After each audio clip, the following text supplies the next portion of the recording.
Welcome to Augustana Sportscene. It's your weekly look inside Augie Athletics, and I'm your host, Carla Metts. Well, the key to the city is finally in the hands of the Vikings football team after their last-second win against the University of Sioux Falls, and we're going to talk with football head coach Jerry Olszewski about that monumental win and what it means for their season going forward.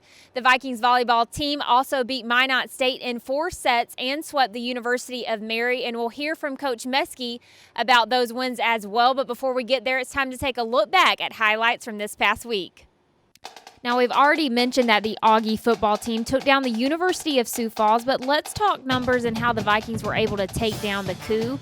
The Vikings finished Saturday with a season high of 264 rushing yards, adding to their season high of 562 yards of total offense. The rushing game was led by C.J. Ham with 154 yards. Quarterback Trey Hyde had 106 rushing yards and ran for 2 touchdowns. He threw for 286 yards and connected with Matt Heller and Charlie Hayes, who both had over 100 receiving yards for the day. Augie's defense kept the Cougars to a season low of 411 yards on offense. Kirby Ora led the Vikings with 10 tackles on the day. Chad Curry wrapped up 9 tackles, and Stephen Miller added 8 with an interception. The Vikings would put up points first in the second half, with Hyde running in for a 4-yard touchdown, but the Cougars would strike back, taking the lead 21-14. Skipping ahead to the fourth quarter, Hyde tied the game up 28-all with 2 minutes left on the clock. The defense made a huge stop on the coup drive, leaving the offense time for an amazing drive, ending with C.J. Ham running in the end zone for a 35-28 victory. Moving on from the key to the city to Vikings volleyball, the team took on the Minot State Beavers on Friday. The first set was matched by point until it was 10-all, where Augie pulled away with the lead. The second set was much of the same, but the Beavers stayed closer to the Vikings until the set was closed out by Augie 25-22. Minot State would get the third set win, but Augie would get the match win with set 4. Augie was led offensively by Ashley Wilson with 13 kills, but Danny Magis and Ivy Pearson would be right behind her with 12 kills each. The Vikings would continue their winning ways on Saturday with a sweep against the University of Mary. Brittany Check led Augustana offensively with 11 kills. Danny Magis and Ivy Pearson would follow with 9 and 8.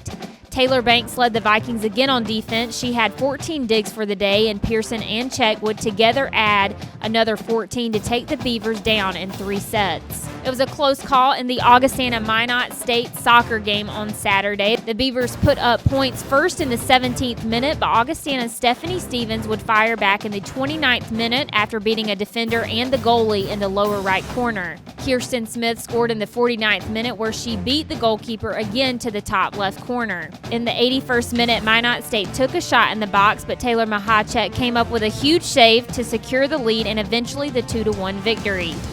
Close call games didn't end there, though. Augustana found themselves in overtime against the University of Mary. There were no points in the first half, but Sam Timkowitz put up points first in the 2nd minute of the second half. The Marauders found their answer in the 83rd minute of the game, tying it up and sending it into overtime. Timkowitz would get the final say in overtime after the ball bounced off the Minot goalkeeper from a pass. The 2-1 win gives the Vikings a 13-2-1 record this season.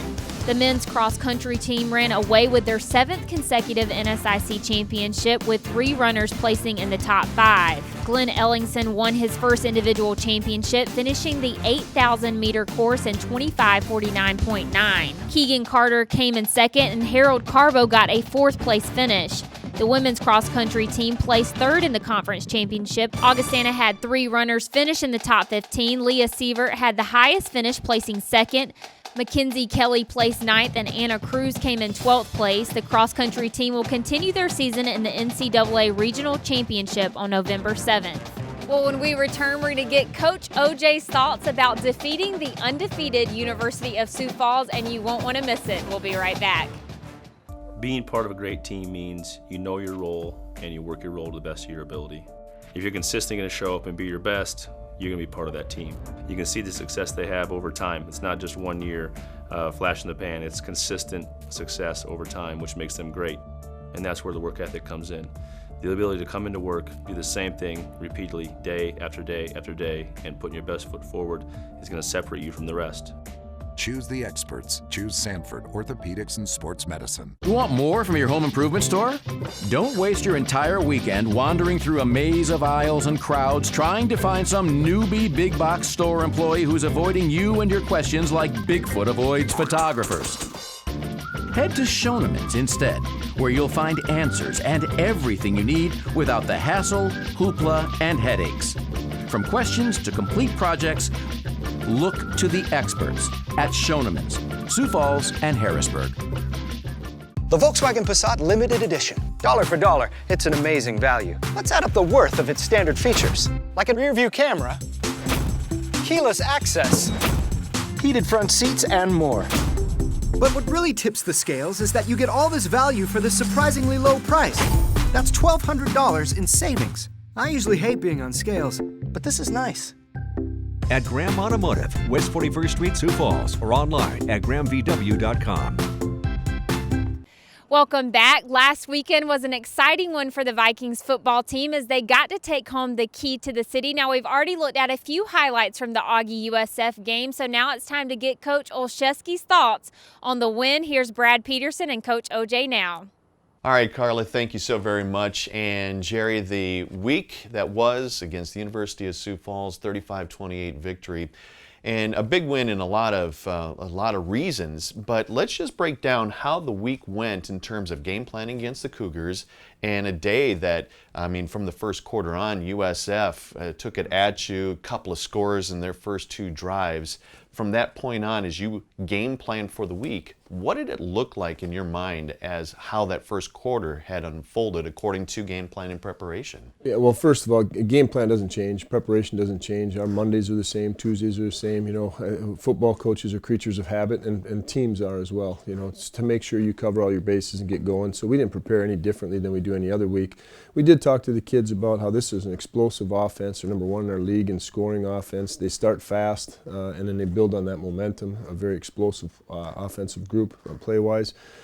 So you try to limit that, obviously, and without the leading tackler in the conference not playing in the first half, and Brandon Moore, you know, there's a little bit of angst in my side, but I'm so proud of how John and Nevin stepped up and filled that role so admirably for the first half and weathered a couple storms, and they went right down the field and scored twice, and we had an opportunity to close out our first drive and didn't. But, you know, going in at half, you know, we had said if we can get within 7 at half, if we go in within 7 at half, up, down, doesn't matter, we're going to be in great shape. We're going to win this thing. And our kids fought their way to make that happen, going in 14-7 at half. And it's a record, again, the University of Sioux Falls holds at Bob Young Field. I mean, their record winning and their record at half when ahead is pretty daunting, and just down by 7. Yeah. Again, it was a great effort defensively. You know, the first two drives weren't pleasing to us, but it takes a stride or two to get used to the speed of what they're doing, and they have some special players and a lot of weapons. And offensively, we moved the ball. I mean, we went right down the field on the series and drives. I think we only punted 3 times on the day. But again, we weren't going to force anything, but we also said we're going to be aggressive in this thing. We're not going to sit and watch this game. We're going to play it. And to go in at half, 14-7, our kids were confident. They really were. They're like, all right, let's go. They just let us back out, coach, and let's get this thing done. All right, so after the first 15 minutes, you give up 2 scores defensively. But after that, Jerry, the second, third, fourth quarter, defensively as sound as Augustana has played all year. It's our best defensive performance by far on the year. You know, we call ourselves Cold Blue defense, and there's some reasons we say that. Cold Blue's back. You know, for 3 quarters of football, we took a very explosive offense and limited those explosive plays. Everybody asked me all week about Luke Papillion and how do you stop Luke Papillion. You don't stop Luke Papillion. I mean, 65% of their offense goes through him. You don't stop that player. You have to just limit his explosiveness and make sure that he alone doesn't beat you, and at least that was our plan. And I thought we contained him pretty well. You know, really, a couple of their other options as we went through weren't as big a factors as they had been in other games with explosive plays, and that's a compliment to our defense. Our defensive staff, their game plan, and the execution by our kids is just, it's awesome. You know, as a head coach, when you look back at that, that's one I told Coach Bergstrom and the staff, you know, I gave him a big hug afterwards, said, this is one you remember, guys. This was just a good day of work. Well done. Job one. Middle linebacker Brandon Moore then comes back in second half. What did that inject into your team? Oh, spirit. You know, everybody, we had a thing all week that the kids were joking about the free BMO, you know, like free Nemo, and it's just kind of a lot of fun. You know, Brandon's such an emotional leader, and he's a great football player. He's really a great football player, and just the juice that he put into that second half. And he's humble. He was quiet about it. He didn't rah-rah. He's not that kind of young man, but his presence was felt in the second half, really limiting their run game quite a bit in the second half, and just fun to watch. And that spirit lifted up our defense to finish the job. Defensively, again, we've talked about how much more you're making quarterbacks uncomfortable. Again, that was a key to try to somehow make Luke uncomfortable, but it was also part of that being uncomfortable on how your secondary played. It was, and I thought we did a great job on first and second down to create a third and down distance that they're not necessarily comfortable with, and did some things in the back half that made them hold the ball a little bit longer than they're used to, and took a few things away. And then rallied. You know, we still made some mistakes. There's no question about that. We made some mistakes. Had a silly penalty on one where we had them stopped on a long third down.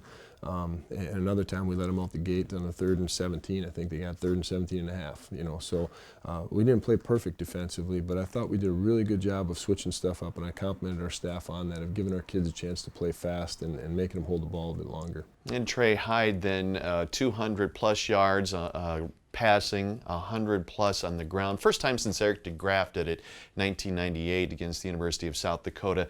For Trey, that's only part of the story, because it was certainly an up and down game and a true finish for Augustana and Trey Hyde to come through a couple of pick sixes in the second half. No doubt. You know, and you know, we had 5 turnovers on the day. 2 of them were in the red zone, 4-yard line going in, and 2 were for pick sixes. So that's not the script you write for offensive performance or success in a contest. But at the end of the day, Trey Hyde was also responsible personally for 404 yards of offense. So that's a pretty big day. Would he like 2 of those back, 3 of them back? Yeah. A couple of them, one was a busted route, wasn't his fault.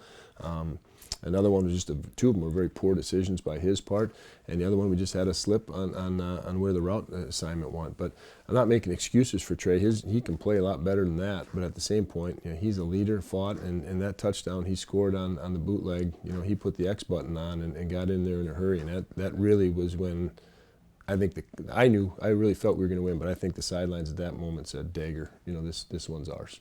So just prior to the USF game, quite a few of the players had gone through injury, and this one was as tough a game as Augustana's felt all year. As you prepare now for Upper Iowa, man, it's next man up or heal those that are wounded. Yeah, we need a God act in this football team for health. You know, Sunday in the training room, there's a lot of carnage going in there, but smiles on the faces. It's a happy pain. You know, we finished that game. Hats off to Coach Bakulis, our offensive line coach. We had 3 starters in that offensive line out almost the whole second half. So, you know, we're doing it with 2s and 3s in that offensive line and rush for 260 something. And hats off to him for getting that done. So we need to get healthy in a hurry. A good Upper Iowa team. We got a 48-hour rule in this program regardless. You know, win, lose, any magnitude of what we do and did.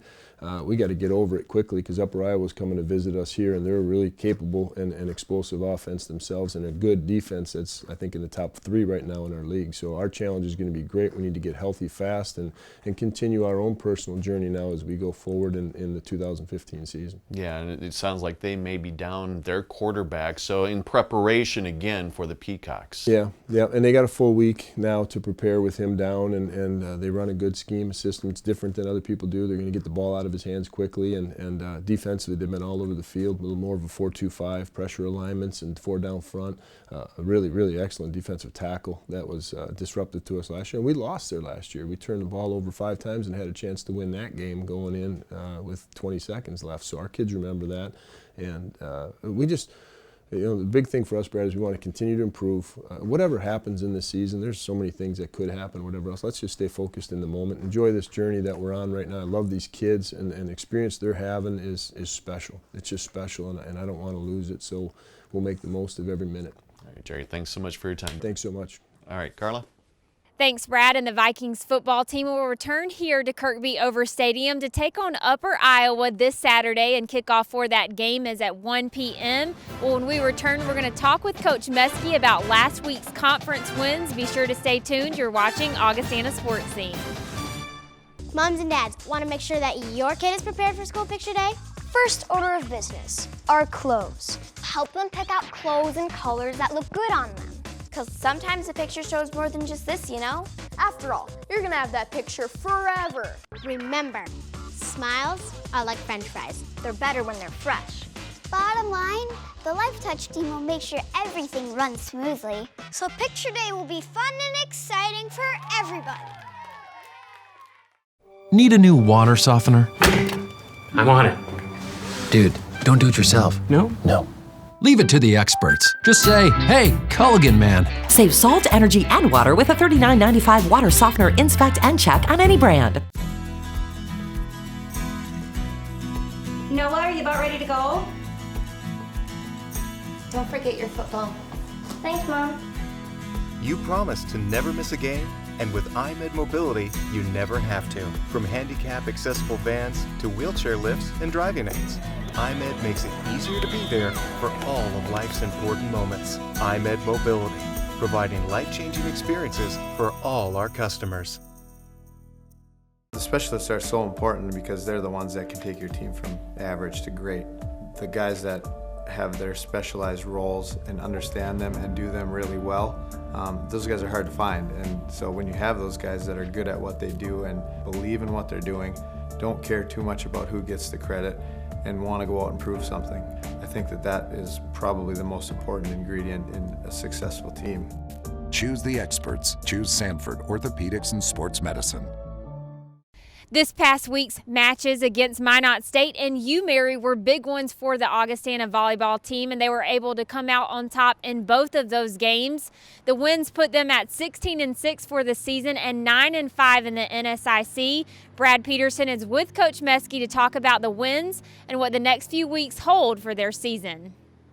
All right, thanks a lot, Carla. 2-1 homestand. You end it with a victory over UMary, Dan. Talk about just that match there and really how big it was. I mean, at that point, you're 1-1 on the homestand. It was huge to get the two victories over the week. Yeah, it was nice to end 2-1 on the week. Starting with a loss on Tuesday to Wayne.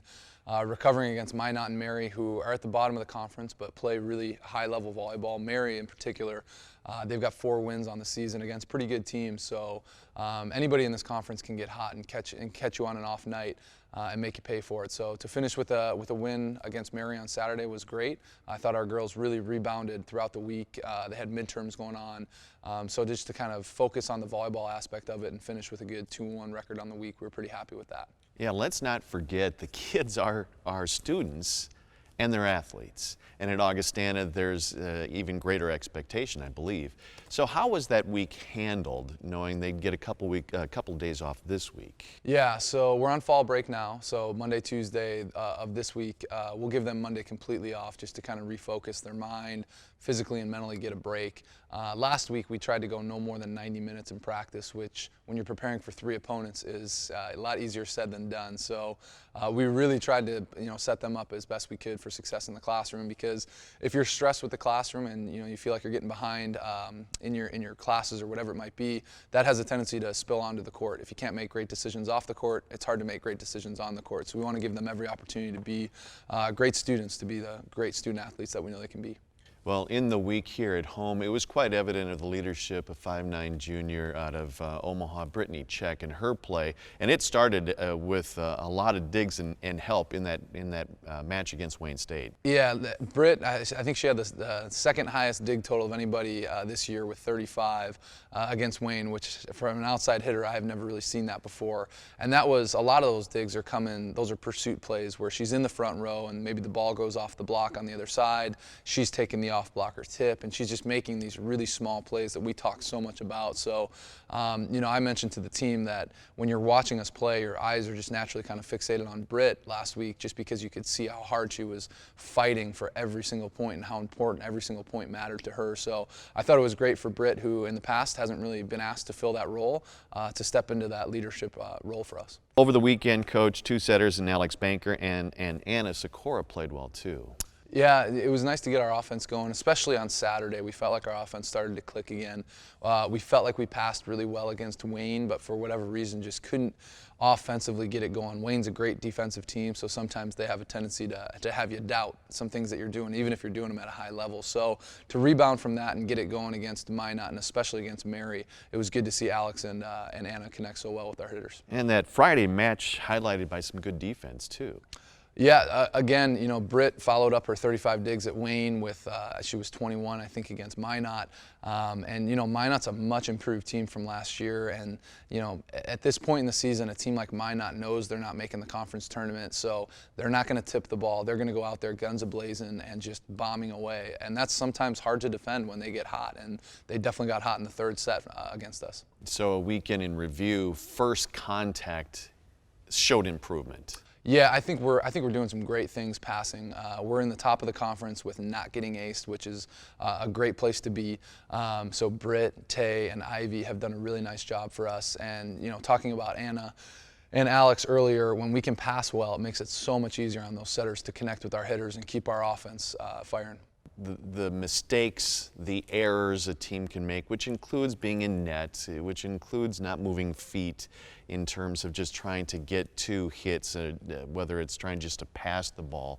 What emphasis in practice do you make on the mental game, which becomes a physical part of the game? Yeah, so most of the time we like to think our errors would be physical, because if we can not make mental errors, then we're checked in, we know what we're doing, and every once in a while, yeah, you'll make a physical error where you just can't get to that ball, or you made a great swing and the block just happened to be a little bit more physical than you were. We can live with those physical errors. We have to work on those in practice. That's what muscle memory is all about. That's why we work on our repetitions each day. Those mental errors are at this point in the season, those have to start to get phased out of the game. So we saw those creep in against a team like Wayne. We were in the net about 4 times. We had we had double digits in service errors. So those seem to be mental errors. When we can get rid of those and just have physical errors, that's when we're playing our best volleyball. And left side hitting, consistency, the tempo, the passing, and that left side hitting has been an emphasis that you wanted to see this team improve on throughout the year. Yeah, I think, you know, the combination of Brittany Check, Ivy, and then Lauren Wade as well, they've done a really nice job on the left side for us. We feel like we're a middle and right side team, so teams that are prepping for us, they're going to have to put their best blockers, they're going to have to put their most blockers on our quick attack and on our attack behind the block. That should leave our left sides one-on-one, so we've worked really hard on when they do get one-on-one, we've got to have those left sides terminate. All right, so on the road this week, back on the road at Moorhead against Minnesota State Moorhead on Friday, then first place Northern State in Aberdeen on Saturday. Quickly break down what Moorhead looks like, and of course we'll get to Northern. Yeah, Moorhead's a really physical blocking team, and you know, we talked about errors earlier. We're a team that will go up and we'll challenge anybody's block, so we're going to attack the edges of that block and try to tool them. So we're going to find out pretty quick how good of a team Moorhead will be as blockers. And you know, Moorhead's a team that they've taken some pretty good wins off of top teams in our conference, so we know that they're dangerous, and they're especially dangerous at home. And it's a tough for anybody to have to face the Augustana and Wayne weekend, so it's going to be interesting to see how Northern also gets ready for this. Yeah, you know, Northern, they finally got their first loss last week against Southwest, so they're still pretty solid at the top of our conference, but you know, we like to think that we have the hardest weekend to prep for with Augustana and Wayne, 2 teams that are going to play at a really high level. So for a team like Northern, this is going to be a great challenge for them. Getting them on night 2 after they have to play a really tough Wayne team, even though we're on the road, even though we have to travel, we feel like that really helps us out. So hopefully Wayne can take care of business on Friday. We'll do the same at Moorhead, and then we'll get there on Saturday against Northern and get after it. All right, good luck this week, Dan. Thanks. All right, Carla? Thanks, Brad. The volleyball team plays MSU Moorhead on Friday at 7 p.m. and Northern State on Saturday at 5 p.m. And you can catch all the live stats and updates from those games at GoAugie.com. When we return, we're going to break down this week's schedule for Augie Athletics. We'll be right back.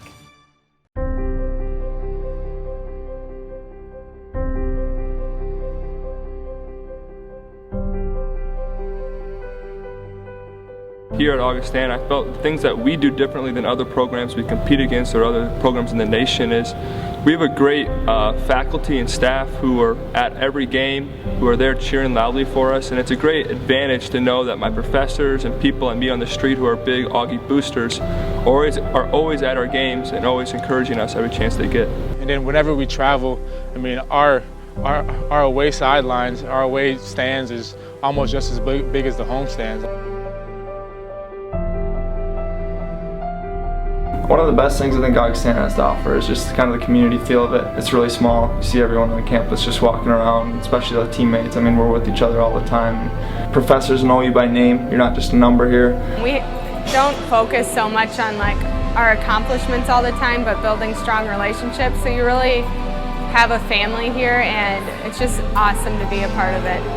I think at Augustana we were given a lot of things into our own hands and challenged us, because in the real world we're not going to have people babying us. You have to make your own decisions, and I feel like here we got that opportunity.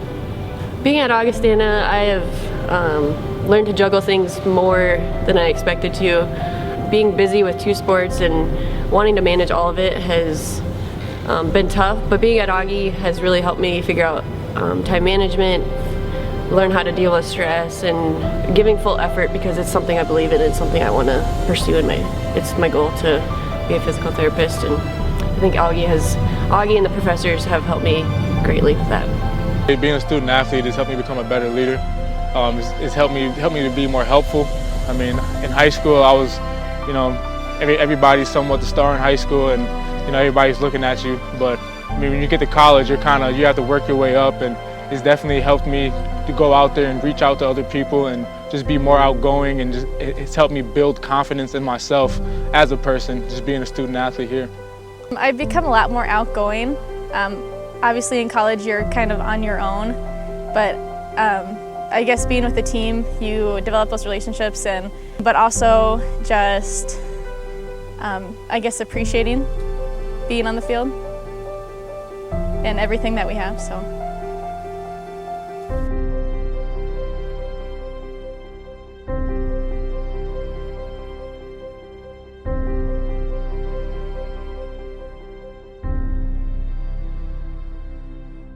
And here's a look at the upcoming week for your Vikings.